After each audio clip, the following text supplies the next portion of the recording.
Eustache Le Sueur was born November 19, 1617, died April 30, 1655, was a French artist and one of the founders of the French Academy of Painting. He is known primarily for his paintings of religious subjects. He was a leading exponent of the neoclassical style of Parisian Atticism. According to the Encyclopædia Britannica 11th Edition, it was considered that Lesueur's work lent itself readily to the engraver's art, as he had a delicate perception of varied shades of grave and elevated sentiment, and possessed the power to render them. His graceful facility in composition was always restrained by a very fine taste, but his works often failed to please completely, because, producing so much, he had too frequent recourse to conventional types, and partly because he rarely saw color except with the cold and clayey quality proper to the school of Vouet.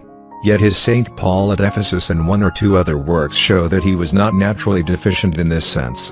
And whenever we get direct reference to nature, as in the monks of the St. Bruno series, we recognize his admirable power to read and render physiognomy of varied and serious type.